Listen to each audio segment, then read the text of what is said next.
How's it going, guys? JP here. Welcome back to Body Bags. Thank you for joining me for this very special edition. This is, of course, week number 52, which marks our 1-year anniversary, which I think is pretty cool. And before I get to my review, I want to briefly touch on the past year here on Body Bags. What an awesome year it's been. We've had a lot of videos uploaded to the channel, a lot of support since we started, and a lot of awesome people joined the channel. We've also had a lot of awesome people leave the channel. Clive and Tat, even though they've moved on, they're still friends of the channel and still friends of mine. I love any chance I get to interact with those two. And of course, I want to give a thank you and some props and respect to Moods, Danny, and Steve, because these guys have been with me for a long time and I've been with them for a long time. We have technically been collaborating going into our 3rd year. We did have a collaboration channel before this channel, and that channel really didn't succeed, so Body Bags was born from that channel, and these guys have been with me since that time, and I think it's awesome that all of us have stayed strong and stayed moving forward this whole time.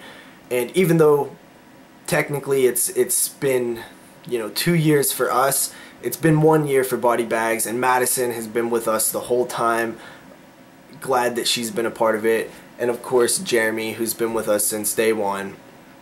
And then of course we have a lot of new people, Matt, Austin, and Chris. Great people, glad to have them part of the channel.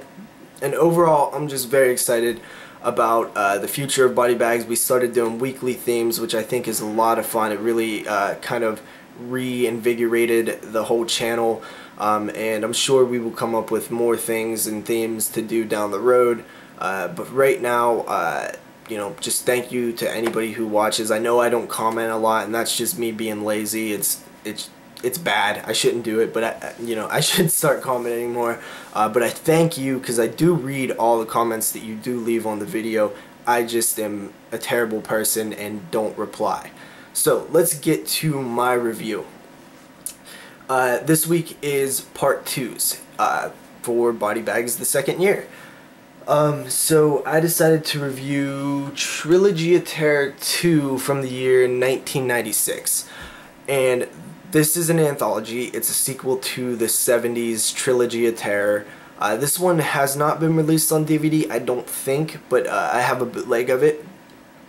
And of course, if it ever hits DVD, I will definitely get it.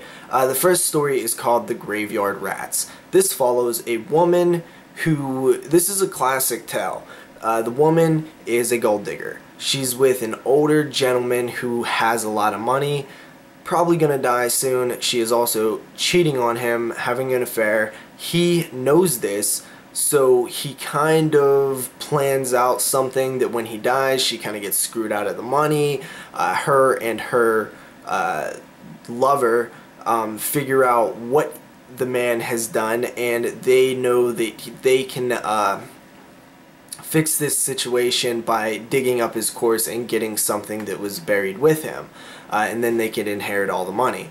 So they go to the cemetery. They're warned by the doomsayer, the crazy Ralph of this film, don't go to the graveyard because there are giant rats that have tunnels all in that old part of the graveyard, some as big as dogs.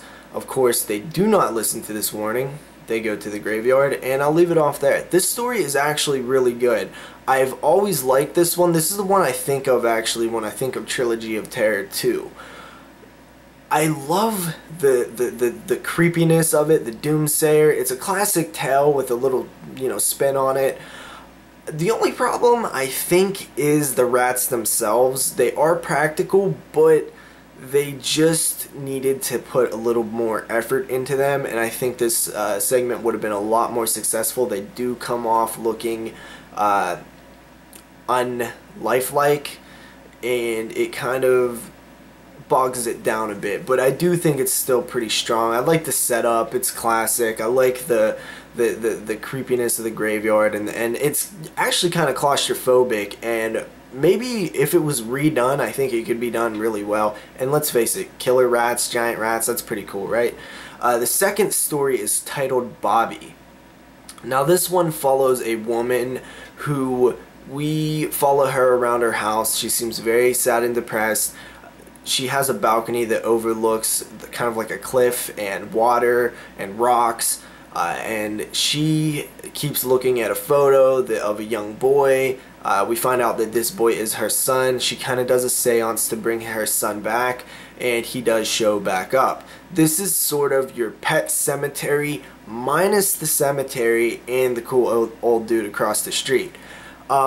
The kid is pretty annoying. I found it is kind of a good segment in a way, but it's like stalk and slash kind of stuff. Very Pet Cemetery like. I will say that there is one very creepy moment when the woman is on the phone. There's a creepy phone call that I actually found to be the creepiest part in the whole film, and I wasn't really expecting it. You know, it's been a while since I watched that segment. So that segment is probably my least favorite. And then, of course, the third segment, the third and final segment, is He Who Kills. And this is actually a sequel to the third segment. I believe it was Amelia in the very first Trilogy of Terror, about the Zuni fetish dolls. And this is an actual sequel. It picks up right after the first film, you know, the last segment in the first film, the Zuni fetish doll segment. This follows the Zuni fetish doll as the police come and take it away as evidence, and then there's a woman studying it late at night in a laboratory with a couple security guards, graveyard shift, and the Zuni fetish doll sparks back to life and decides to go on a rampage. Now this one is really cool too. You know, I love the aggressive, ferocious, just terrifying speed of the Zuni fetish doll, but this segment lacks what the original had, and that is tension and suspense. Just doesn't really have it in this one. It's just not done as well. They actually do copy a few scenes from the original, like exact scenes, which I thought was a bit weird. It makes it feel almost more like a remake. But, you know, still a pretty strong segment because, let's face it, the Zuni fetish doll is really cool and it's really fun to watch, and they should make a Trilogy of Terror 3. So, that is my review for this week. Thank you for joining me. This film, I didn't even rate it, did I? I give it a 7 out of 10. It's a solid anthology. I've always liked it. You know, I like both Trilogy of Terror movies, and this is the one I actually seen when I was a kid a lot, and I thought it was the original one, but I've seen Trilogy of Terror 2 way more than the first one. So, that is about it, guys. Thank you for joining me. Thank you for supporting Body Bags. Thank you for, you know, you guys, the members of Body Bags, for sticking around so long. It really means a lot. You know, this is our channel. We built it, and we all, you know, love it and put a lot of time and effort into this channel. So thanks for sticking around, guys. Later.